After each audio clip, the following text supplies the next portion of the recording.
Party जो है और भारतीय जनता पार्टी तो ऐसी पार्टी है कि उसको तो कुछ कह ही नहीं सकते। कुछ राज्यों में गौभक्त पार्टी है वो, और कुछ राज्यों में वही भारतीय जनता पार्टी गौघाती पार्टी है। इसका समझ में ही नहीं आता कि असल में क्या है। इन चुनावों में आप किस पार्टी का समर्थन कर रहे हैं? हम तो किसी पार्टी का कर नहीं पा रहे हैं, क्योंकि कोई पार्टी गाय के पक्ष में खड़ी ही नहीं हो रही है, तो हम किस पार्टी का समर्थन करें। कोई पार्टी तो देश की आए जो हम लोगों की भावना के अनुरूप खड़ी होकर के कहे कि हम हैं गौ माता के रक्षक।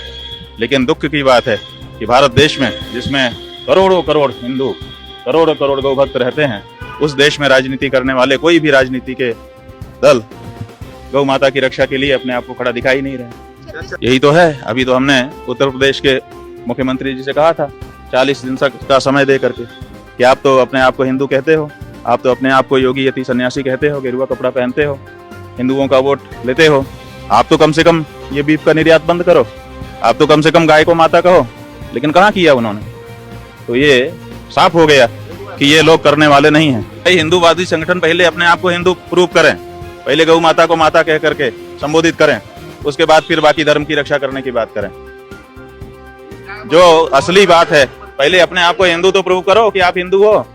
जो गाय को माता नहीं कह सकता, जो गौ हत्या बंदी के लिए कानून नहीं बना सकता, जो इस पे बने हुए कानूनों में कड़ाई नहीं कर सकता, जो कहता है कि हम कैबिनेट में विचार करेंगे और आज तक कैबिनेट कई बार बैठ जाती है, वो बिंदु ही नहीं आता, उनको हम हिंदू मानने को कैसे तैयार हो जाएं।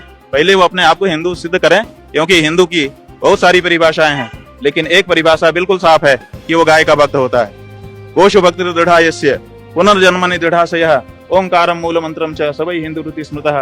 ये कहा गया है कि गायों में जिसकी भक्ति हो, पुनर्जन्म में जिसका दृढ़ विश्वास हो और ओंकार जिसका मूल मंत्र हो, वो हिंदू होता है। तो पहली शर्त तो गौ भक्ति है, वही जब पूरी नहीं हो रही है तो बाकी बात की चीजें कहाँ से आएंगी। केवल राजनीति के लिए आप उनको परेशान करो और असल में जो हिंदू धर्म है उसकी बात ही ना करो। वेद शास्त्र पुराण सब एक तरफ हो गए और आप जो है हिंदू हिंदू कह करके अपने आप को धार्मिक घोषित करना चाहते हो, या नहीं चलेगा। केवल वेशभूषा बना लेने से, केवल अपने लिए उद्घोषणा कर देने से कि मैं हिंदू हूँ, कोई हिंदू नहीं होगा। हिंदू वो होगा जो वेद शास्त्र और परंपरा के अनुसार का धर्म अपने जीवन में अपनाया हुआ होगा।